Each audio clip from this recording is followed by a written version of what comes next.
Hello hello hello hello అందరికీ నమస్కారం. ఎలా ఉన్నారు? బ్రహ్మాండంగా ఉన్నారు కదా. మరి ఈరోజు రావు గారి రాచబండ్లోకి వచ్చిన ఆ సెలబ్రిటీ ఎవరో నేను చూసేస్తాను. మరి కోతంత ఈ వీడియోకి ఒక లైక్ ఇచ్చేసి, అలాగే మన కేకే న్యూస్ని ఎవరైతే సబ్స్క్రైబింగ్ చేసుకోలేదో కోతంత చేసుకుని నన్ను ఎంకరేజ్మెంట్ చేసే పనిలో ఉండండి. ఎవరు బాబు రాచబండ్లోకి వచ్చిన సెలబ్రిటీ? ఓహో, జగన్ సైకో అన్నందుకు బాలయ్య మీద కారాలు మిరియాలు నూరుతున్నారు వైసీపీ వాళ్ళు. సరే, అందరికీ ఆదేశాలు ఎల్లుంటాయి, బాలయ్య మీద తిట్ల దండకం చదవాల్సిందేనని. అందుకే కావాలి బొత్స నుంచి నిన్న మొన్న వచ్చిన శ్యామల వరకు అంతా బాలయ్య మీద సెటైర్లు వేసేస్తా ఉన్నారు. సరే, బొత్స వచ్చి అసెంబ్లీలో ఏం జరిగిందో చెప్తానంటున్నాడు. ఆయన ముచ్చట కాదనడం ఎందుకు? ఇదిగో బొత్స ఏమైందో చెప్పు. నాంచకు తుత్తు భాషలో కాకుండా క్లియర్గా అర్థమయ్యేలా చెప్పు బొత్స. కమాన్. ఏ రకంగా సిగ్గేస్తుందండి చెప్పడానికి. ఓర్ని తాసారాహుల బొడ్డు బొత్స, నువ్వు సిగ్గుపడితే ఐరన్ లేక శాస్త్రి సిగ్గుపడినంత చండాలంగా ఉందలే కానీ ఇగో అసలు మ్యాటర్ ఏందో చెప్పు. ఎంతకి నువ్వనే ఆ సిగ్గు ఎందుకో చెప్పలేదు, ముందు అది చెప్పు గజాలా. సారీ సత్యబాబా. నిన్న అసెంబ్లీలో మీరు అడుగుతున్నారు కాబట్టి చెప్తున్నాను. ఆ మాటలు వినడానికి కానీ చూడడానికి కానీ సిగ్గుపడుతున్నా. రికార్డులో ఉండి అసలు నాకు అనుమానం వస్తుంది, ఆయన మామూలుగా ఉన్నాడా లేకపోతే ప్రభుత్వం చేస్తున్న కార్యక్రమాల్లో భాగంగా ఏదైనా వచ్చాడా? ఏంటండి ఇది ఆ మాటలు? ఒక పక్క వచ్చి మాజీ ముఖ్యమంత్రి పట్టుకొని సైకోలను మాట్లాడుతున్నాడు, ఒక పక్క వచ్చి మన చిరంజీవి గారిని పెద్ద ఆయన ఇండస్ట్రీలోనే ఈ రాష్ట్రంలోనే ఒక మాజీ సెంట్రల్ మినిస్టర్ని పట్టుకొని ఈ రకంగా అవమానకరంగా మాట్లాడడం చాలా దురదృష్టకరం. ఇది ఎంత ఎందుకు అవుతుందంటే వాళ్ళ తాలూకా పార్టీకి ఉన్న అహంభావం, పార్టీలో ఉన్న అహంభావం, వాళ్ళ తాలూకా పొగరబోత్తనం. నీకు అందుకు సిగ్గేస్తుందా? మరి వంశీ పాన్పరా కొడాలని మరి బాబు గారి సతీమణి నిందిస్తూ మాట్లాడినప్పుడు ఆ సిగ్గు ఎక్కడికి పోయింది బొత్స? మడిసికి బ్యాక్ పాకెట్లో కనిపెట్టేసుకున్నావా? అయినా బాలయ్య సైకో అనే పదం ఒకటేగా వాడాడు, శాడిస్ట్ అనలేదు, రాక్షసుడు అనలేదు. మరి ఇదే అసెంబ్లీ సాక్షిగా ఓ పేర్ని, ఓ అంబటి, ఓ రోజా, ఓ అనిలు, ఓ కొడాలి ఎన్ని బూతులు మాట్లాడారో అవి రికార్డ్స్ లేవా? పంపించమంటావా? నైట్ అంతా వింటావా? బో చెప్పొచ్చావులే పో. చిరంజీవిని ఏదో అన్నాడని మీకెందుకు గింజుకుంటా ఉన్నారు? మరి చిరంజీవి అంటా ఉన్నావు, మనోడు ఎప్పుడయ్యాడో ఇగో చెప్పగలవా? ప్రతీది రాజకీయమైన సత్యబాబా, అంతేనా? ఇంకా నేను సిగ్గు తెప్పించేవి ఏమైనా జరిగాయా? మమ్మల్ని ఎవరైనా ఏం చేస్తారులే, మమ్మల్ని ఎవరైనా ఏం పీకుతారులే చెప్పాడు కదండి లోకేష్ గారు.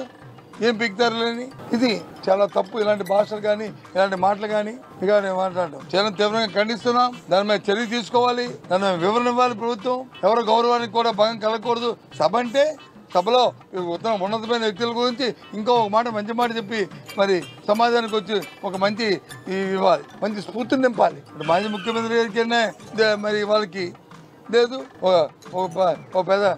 పెద్ద ఆయన మరి చిరంజీవి గారు అయినా వాళ్ళకి వచ్చి ఒక మాజీ కేంద్ర మంత్రి అయినా వాళ్ళకి వచ్చి లేదు.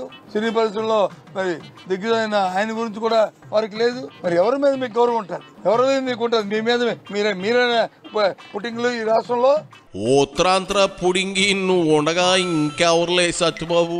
అయినా మధ్యలో అదేదో నింపాలి అన్నావు, అదేదో ఓపాలి మళ్ళీ చెప్పు. వీలైతే ఆ నింపుడేదో నేనే నింపుతా. ఉన్నతమైన వ్యక్తుల గురించి ఇంకో ఒక మాట, మంచి మాట చెప్పి మరి సమాజానికి వచ్చి ఒక మంచి ఇవ్వాలి, మంచి స్ఫూర్తిని నింపాలి. నువ్వు అన్ని స్ఫూర్తిని నింపాలి అన ఎప్పటికి నాకు అర్థమైంది. అది సరే, ఉన్నతమైన వ్యక్తులు అంటున్నావు. ఎవరు? చిరంజీవి గారు అంటే మెగాస్టారు, పద్మ విభూషణుడు. సరే, ఆయన ఉన్నతమైన వ్యక్తే, ఎవరు కాదన్నారు. కానీ ముసుగులో 36 కేసులున్న మీ బాస్ కూడా ఉన్నతమైన వ్యక్తి అంటే ఎలా? దేనిలో ఉన్నతమైన వాడు? కేసుల్లోనా? బాబాయిని హత్య చేయించడంలోనా, కోడికత్తి డ్రామా నడిపించడంలోనా, లేదంటే నమ్ముకున్న తల్లిని చెల్లిని తరిమేసి కోర్టులకు ఈడ్చడంలోనా, దేనిలో ఉన్నతంగా ఉన్నాడో ముందు అది చెప్పు. మళ్ళీ ఆయన ఆదర్శంగా తీసుకోవాలంట. ఇది ఎలాగ ఉందా అంటే గోసీ లేనోడికి బిగిని కొనిచ్చినంత శాండాలంగా ఉంది సత్యబాబు. అంతేనా, ఇంకేమైనా చెప్తావా? నేను అడుగుతున్నాను, నేను తినగా ఎవరైతే మాట్లాడారో ఆ వ్యక్తిని అడుగుతున్నాను, బాలకృష్ణ గారిని. ఏం మీరైనా పుట్టింగు? మీకంటే ఎవరు లేరనుకుంటున్నారా? దేంట్లో మీరు ఎక్కువ? ఏంటి మీ అహంభావం? ఏంటి మీ తాలూకా కార్యక్రమం? ఏమనుకుంటున్నారు? ఈ రాష్ట్రంలో దయచేసి ఇలాంటి పరిశ్రమ మాటలు రాకూడదని కోరుకుంటున్నాను నేను. అందుకే చెప్తున్నాను, దాన్ని తీవ్రంగా ఖండిస్తున్నాం. ఇప్పుడుకొచ్చి ఆ పార్టీ నుంచి వివరణ రాలేదే, ఆ పార్టీ నుంచి ఇప్పుడుకొచ్చి కార్యక్రమం రాలేదే. మరి మరి మరి స్పీకర్ గారు ఇన్ని కబుర్లు చెప్తాయి, ఇన్ని పెద్ద మాటలు చెప్తారు కదా గౌరవంగా. మరి గవర్నమెంట్ స్పీకర్ గారు దీన్ని ఏ నిర్ణయం తీసుకున్నారు? ఎందుకు ప్రకటించట్లేదు? ఎందుకు స్పీకర్ గారు స్పందించట్లేదు? కారణం ఏంటి? ఓ మాజీ ముఖ్యమంత్రి పట్టుకుని మాట్లాడితే, ఓ మాజీ కేంద్ర మంత్రిని పట్టుకుని మాట్లాడితే, ఓ పరిశ్రమలో ఉత్తర పరిశ్రమ పెద్ద ఉంది అంత తెలియని మాటలు మాట్లాడితే స్పందించాల్సిన అవసరం లేదా? బొత్స మాటి మాటికి నువ్వు చిరంజీవి గారిని మీ జగన్ రెడ్డిని కలిపి మాట్లాడుతూ ఉన్నావు చూడు, అది నాకే కాదు మెగాస్టార్ ఫ్యాన్స్ కూడా బొత్తిగా నచ్చదు. కష్టే ఫలి అని నమ్మి అంచెలంచెలుగా మేరు పర్వతానికి ఎక్కిన ఆయన ఎక్కడ? తండ్రి చావును అడ్డం పెట్టేసుకుని రాజకీయం చేసిన జగన్ ఎక్కడ చెప్పు. అంచేత ఇదిగో సైకో అన్నందుకు అభ్యంతరం ఉంది అంటే ఆ మాట ఒక్కటే చెప్పు, అంతేగాని నాగలోకానికి నా అక్కకి లింకెట్టేకు. చిరంజీవి కావాలంటే మంత్రి కాగలడు, ఓపికగా ఉంటే సీఎం కూడా కాగలడు, కానీ ఇదిగో తల్లకిందులు తపస్సు చేసిన జగన్ చిరంజీవి అంత మెగాస్టార్ కాలేడు. Both are not same.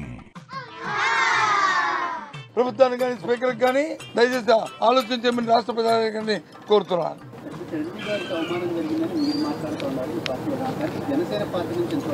అది మాకు సంబంధం లేదు, అది మాకు సంబంధం లేదు, అది మాకు అప్రస్తుతం. అప్రస్తుతం. మేము మాట్లాడుతుంది సభా సాంప్రదాయాల గురించి, మేము రాజకీయాల గురించి మాట్లాడట్లేదు, సభా సాంప్రదాయాల గురించి మాట్లాడుతున్నాం. ఒక మాజీ ముఖ్యమంత్రి గారు మాట్లాడింది, ఒక మాజీ కేంద్ర మంత్రి మాట్లాడింది, ఒక సినీ పరిశ్రమలో ఒక పెద్ద ఆయన గురించి మాట్లాడిన మాటలు మేము మాట్లాడుతున్నాం. అది వాళ్ళ విజ్ఞతకే వాళ్ళకున్న ఏమున్నాయో మాకు అనవసరం. మేము దాని గురించి రాజకీయాలు మేము పోదలుచుకోలే. సభా సాంప్రదాయాల గురించి, సభా వ్యవహారాల గురించి, మరి భాష గురించి, వ్యవహారం గురించి, దాని గురించి మాట్లాడుతున్నాను. ఇదిగో బొత్స, నీ రాజకీయ విజ్ఞతకి జోహార్లు. నిజంగా నువ్వు ట్రూ లీడర్ అనిపించావు ఇన్నాళ్ళకి. ప్రతిదాన్ని రాజకీయం చేయను అన్నావు చూడు, అక్కడ నచ్చేసావు బొత్స. నీతో 100 సార్లు మాట్లాడి ఉంటా కానీ ఇవాళ నువ్వు అన్నావు చూడు శివరాఖరున సభా సాంప్రదాయాల గురించి మాట్లాడుతున్నావు, రాజకీయాల గురించి కాదు అని. హోందాగా మాట్లాడావు. శబాస్ బొత్సా, శబాస్, కీప్ ఇట్ అప్. నీలాంటి వాళ్ళను చూసైనా జగన్ బుత్తు తెచ్చుకోవాలని వైసీపీ సైకో లీడర్లు కూడా నిన్ను చూసి తెలివిగా మారాలని కోరుకుంటా ఉన్నాను. వెళ్ళిరా బొత్సా, వెళ్ళిరా.